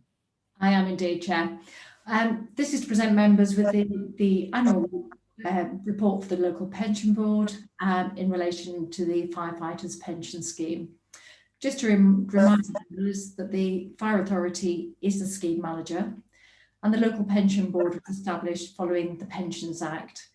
And the purpose of the Local Pension Board is to support you as the authority discharge your responsibilities. What that recognises is that pensions are complex. They're brilliant when they go well, but they have their own challenges. So the work of the Local Pension Board covers a range of areas, and we've spoken today about the legal challenge, and that is absolutely a standard item on every single agenda. So the common areas that we look at the laws and the regulations of the scheme. We look at specific issues that arise in year, whether it be a local challenge or indeed a national challenge. We look at matters raised by the pensions regulator, and that might be just ensuring you've got all of the administration arrangements in place. We look at issues highlighted by the Ombudsman, if applicable. We look at the risks faced by the pension scheme, as well as the day-to-day administration that we have. So it's really important to note the Local Pension Board is a supportive board is not a decision-making group, but one of the key things that we do work towards is ensuring that those members possess sufficient skills and knowledge to be able to operate effectively. So to be able to put the challenge in to ask those sort of quite searching questions. The group itself is made up equally of employer and employee representatives, and the chair is appointed on a 2-yearly basis from either the employer side or the employee side. So for the 2020-21 financial year, Councillor Apsley was the appointed chair, and that was his second year of office. So turning to the report, that covers the following. It talks about, gives that assurance that the group is constituted in accordance with the requirements of the Act. So the important thing is that there's equal balance between employee and employers. The group met on 4 occasions, and that is in line with the recommended practice of the pensions regulator. No conflicts of interest were identified that require further disclosure within the report.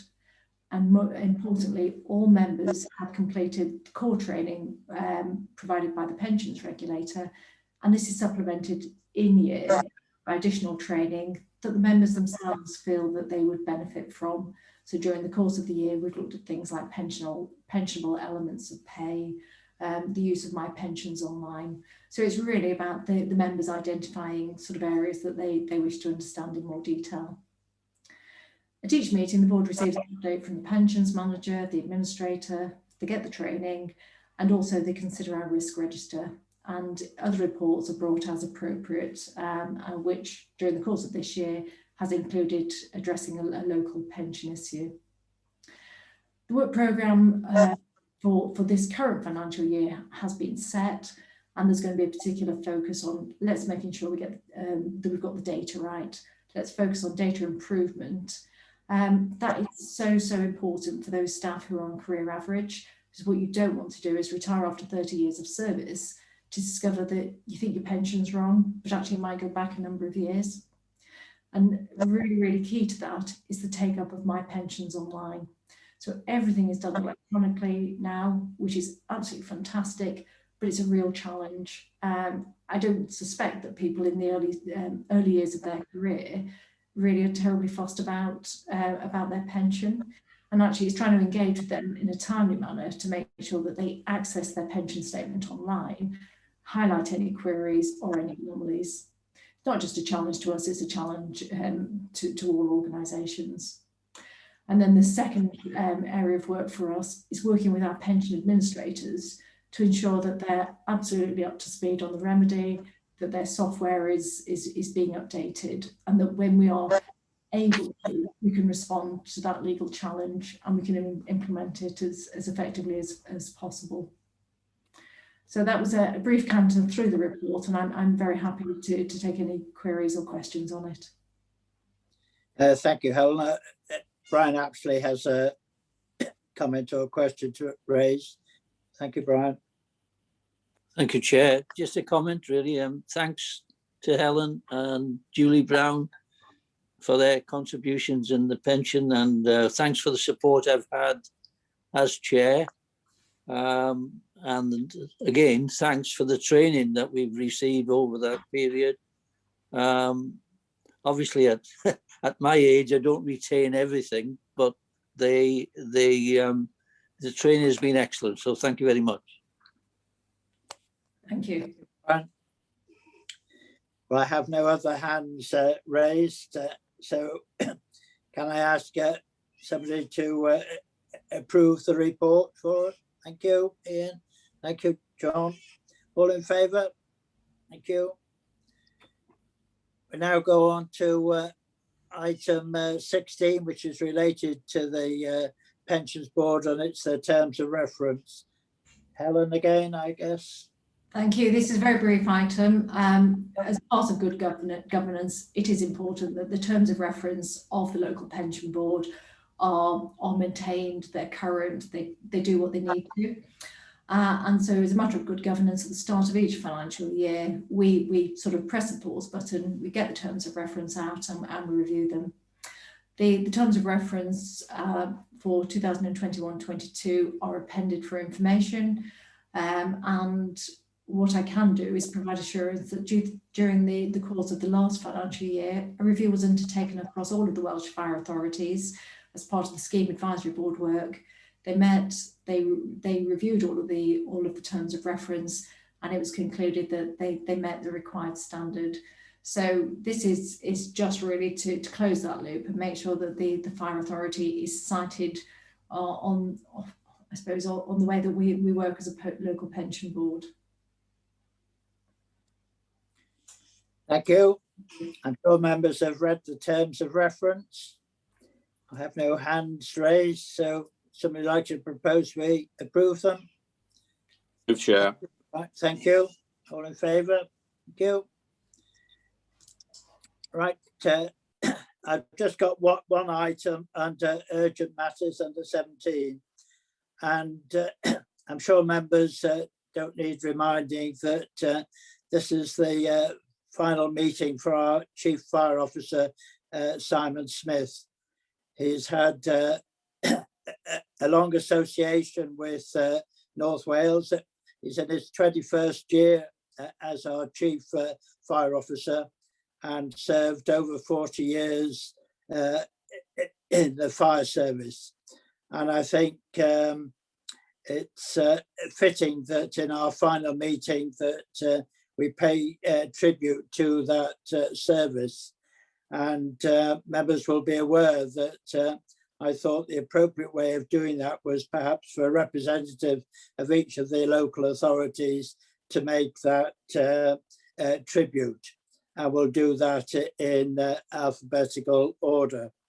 So on behalf of the citizens of Conway, Chief, I wish to record our thanks to you for the way that you've kept people safe within the county as a result of the initiatives you've implemented and maintained.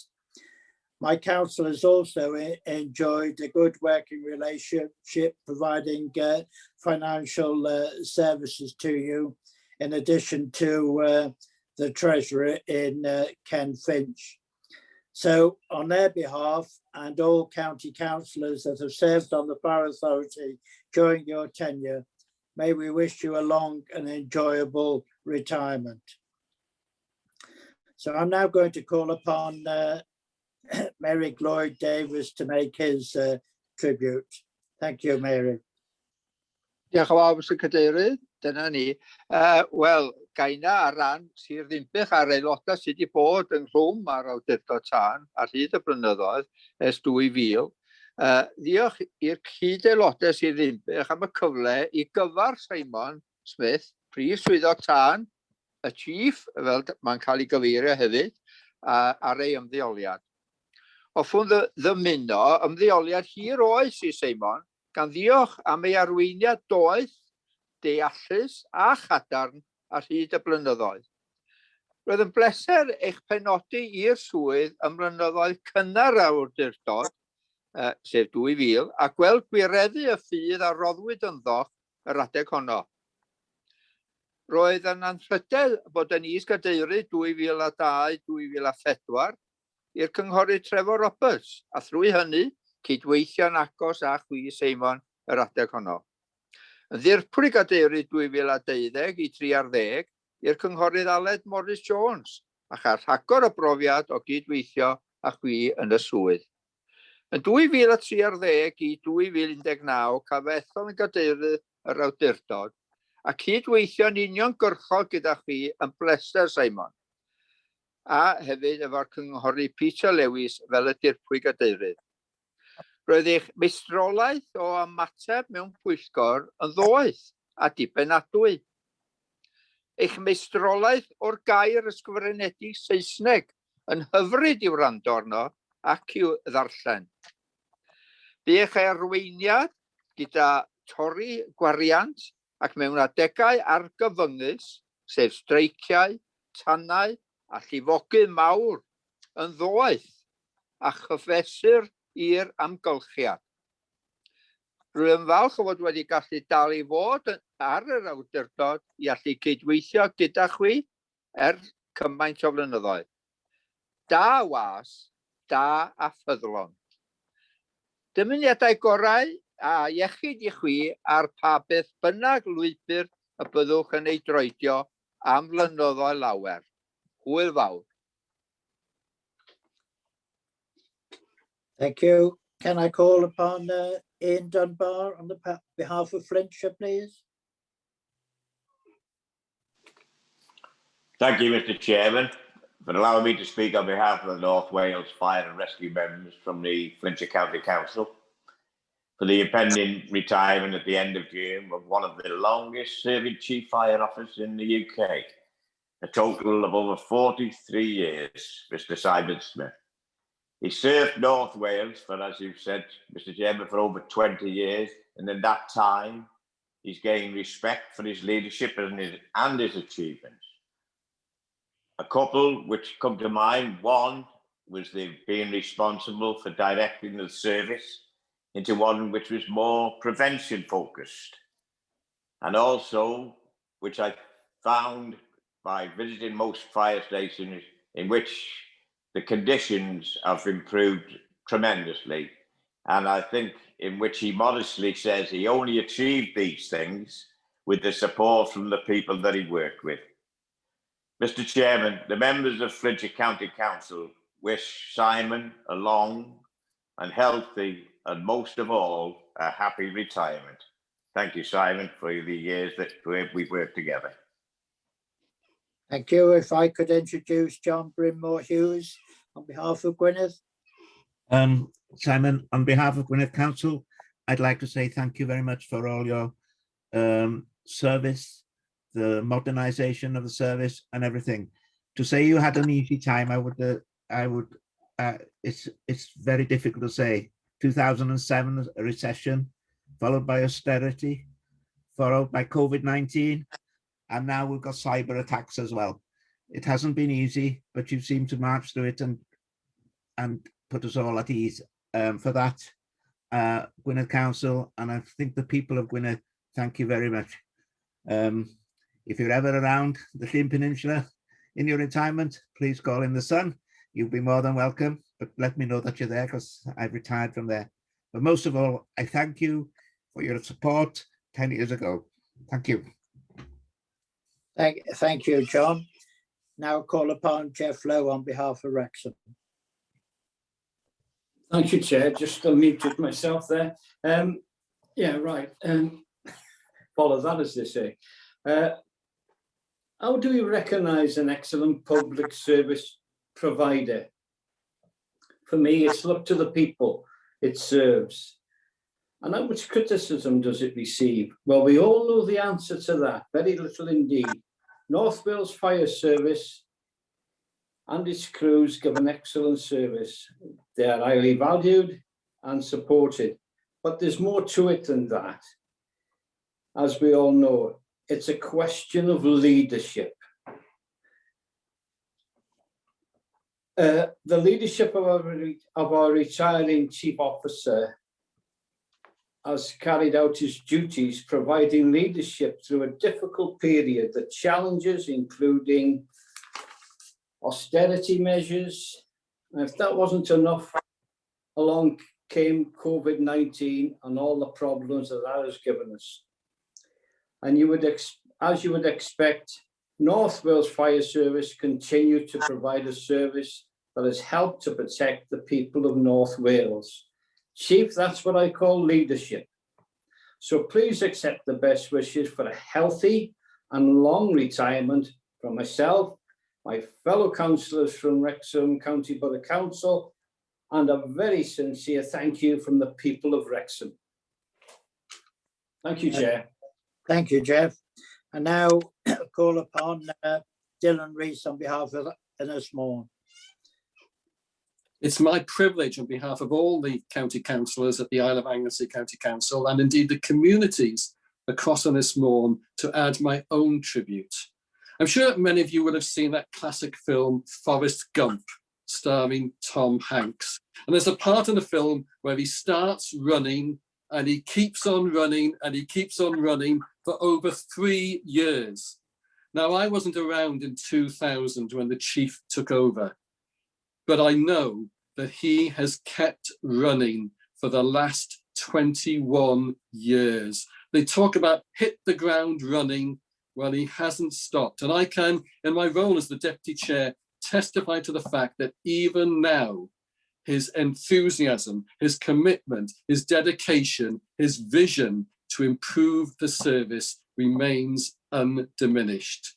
He leaves behind a rich legacy, not only in North Wales, but nationally through his strategic involvements. And I know that the new chief will seek to build upon the excellent foundation that he has laid. So I'd like to indeed thank the chief. We owe him so much gratitude. Now, my sources tell me that he's a keen Beatles fan. So I'd like to leave you with the words from a 1963 recording, which isn't very well known. It says, "I'll be on my way." And the first 4 lines say, "The sun is fading away. That's the end of the day. As the June light turns to moonlight, I'll be on my way." And Simon, as you go on your way after 43 years of dedicated service, we wish you well for a long, happy and fulfilling retirement. Diolch o galon and pob peth. Thank you for everything. Can I thank everybody for their contributions? And I'm sure the chief would want to respond, but shall we give him a silent clap?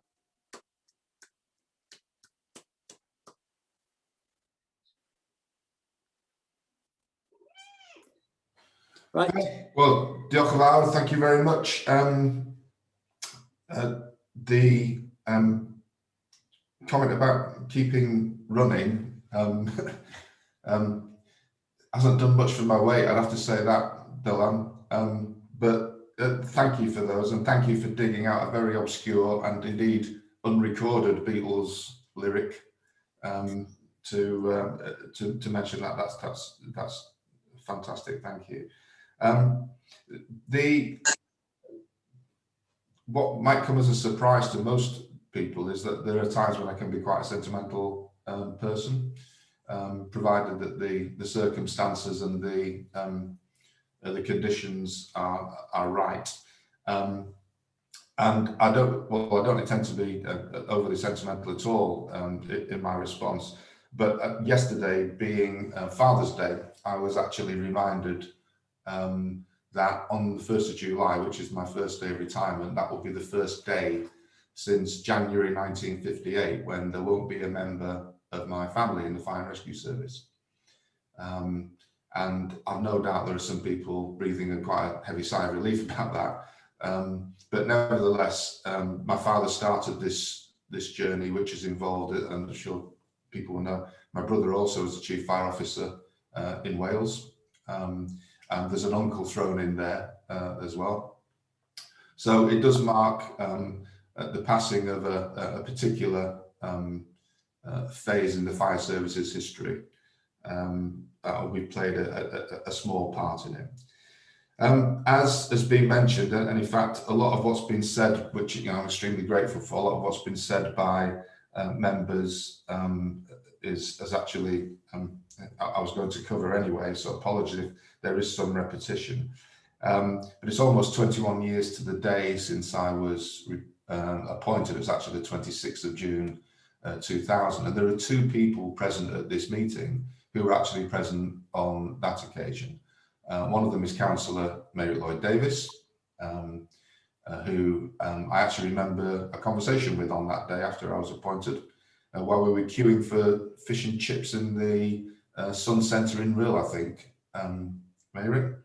And I would echo what Mary said. I think over the years we've had a very positive and enjoyable professional and personal relationship. The second person who was present on that day is Ken Finch. And I don't want to embarrass Ken over much. Ken has been an unfailing colleague, friend, professional advisor. In fact, anything that somebody in my position could possibly wish for as a treasurer to the authority, Ken has fulfilled that. I've never once got cross with him, which again, those who know me will know is quite unusual. When you understand that he's an Everton supporter as well, then it becomes even more unusual. But I want to pay tribute to Ken. I can't think of a finer public servant to have worked alongside for 21 years. On the day I was appointed, I promised to the authority that I would deliver a service for all the people of North Wales. I don't think it's unfair to say that we were still struggling at that time with the amalgamation of Clwyd and Gwynedd, and there was a need to bring those two together and to create a North Wales identity. Within that, I undertook to make those changes within an organisation that was proud of its language and culture.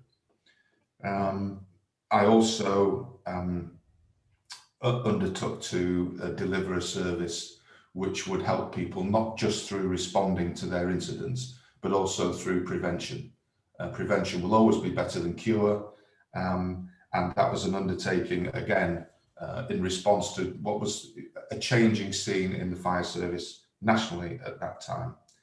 And I also undertook to create a fire and rescue service in which the people who worked in it would have access to the best buildings, the best equipment, and the best conditions that it was possible to provide.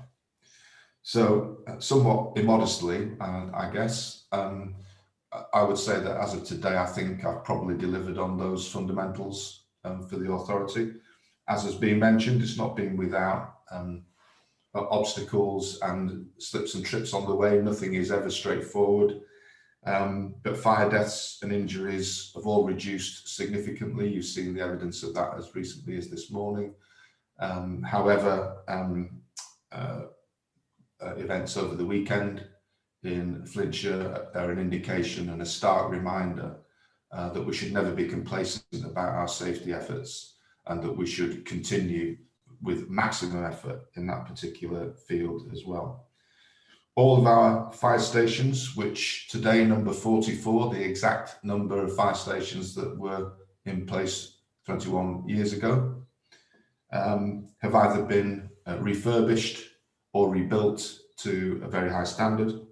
And our firefighters have the best fire engines, the best PPE, and the best equipment that money can buy. And this, as has already been mentioned, this has been achieved against a backdrop of such events. In fact, some of the events that were mentioned I've forgotten about, but such events as 2 national strikes, COVID, as we've spoken about.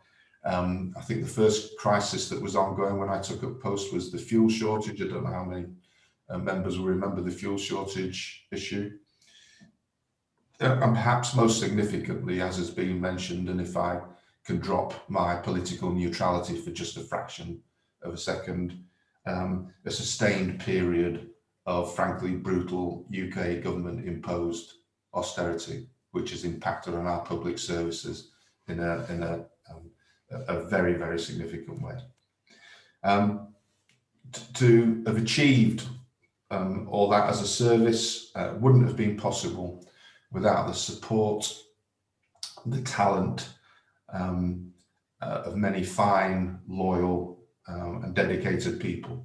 And whatever success attaches to me personally over the last 2 decades, the reality is that in almost all respects, it's their success rather than mine.